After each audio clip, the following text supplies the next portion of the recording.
Bismillahirrahmanirrahim. Uh, Alhamdulillah bertemu lagi kita pada hari yang ke-12 Ramadan. Tapi sebelum itu, tahukah tuan-tuan, isi surah Hud dikatakan boleh menyebabkan Rasulullah SAW beruban.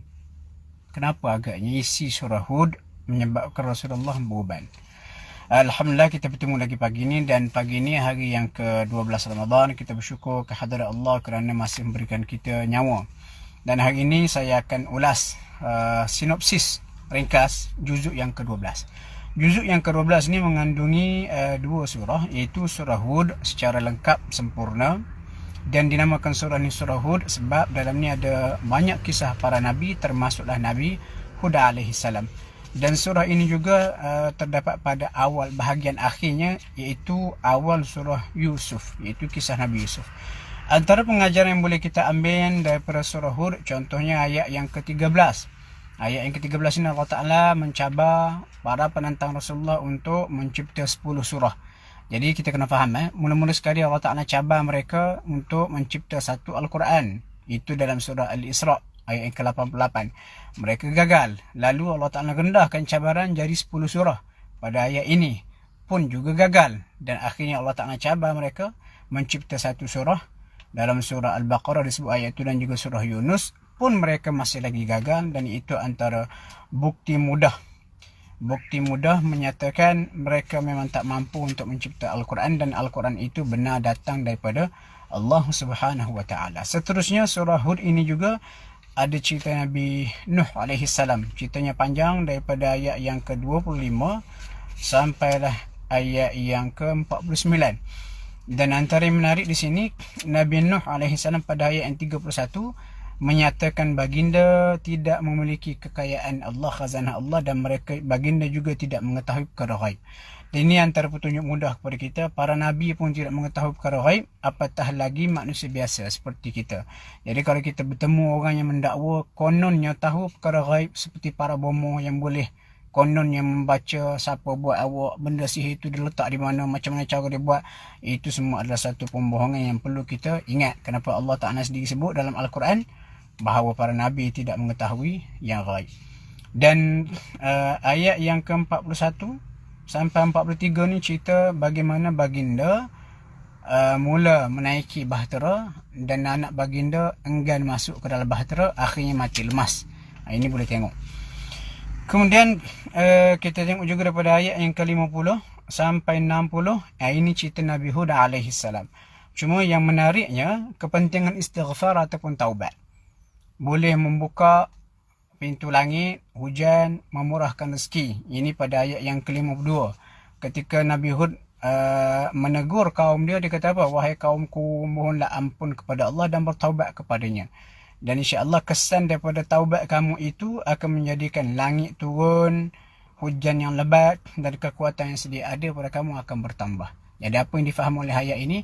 Istighfar dan taubat boleh melapang dan memurahkan rezeki kita. Kemudian ayat 61 sampai ayat yang ke-68 cerita Nabi Saleh. Kemudian ayat 69 sampai 76, ini cerita Nabi Ibrahim didatangi oleh sekumpulan malaikat. Yang mana malaikat ini memberitahu dua khabar gembira, dua berita. Yang pertama, baginda akan memperolehi anak yang bernama Ishak, dan selepas itu malaikat ini akan pergi bertemu dengan Nabi Lut untuk mengarahkan baginda supaya keluar daripada negeri Sadum, yang mana penduduk negeri Sadum yang mengamalkan seks songsang akan dimusnahkan Allah.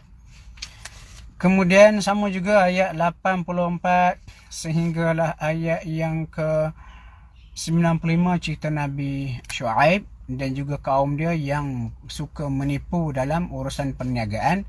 Kemudian cerita Fir'aun dengan Nabi Musa bermula daripada ayat 96 sampailah ayat yang ke-99.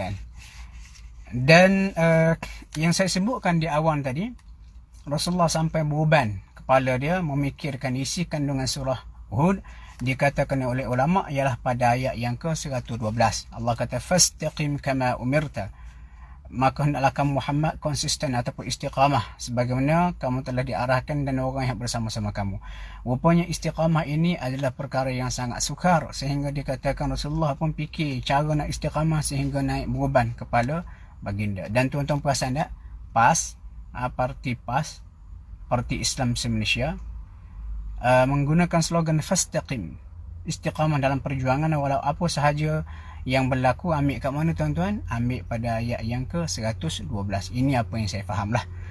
Kemudian itulah lebih kurang. Kemudian ayat yang ke-118, 119 ini Allah Ta'ala ceritakan bagaimana manusia dicipta mempunyai perbezaan pendapat. Dan ayat inilah yang menjadi asas kepada topik khilaf madhab ataupun perbezaan pandangan. Itu adalah fitrah manusia. Okey, habis tuan-tuan surah Hud, kita masuk pula secara ringkas surah Yusuf. Dan surah Yusuf kita tahulah ceritanya. Bagaimana Nabi Yusuf AS diuji, hasad dengki oleh saudara-saudara dia, dibuang dalam perigi, kemudian dijual di Mesir dan sebagainya.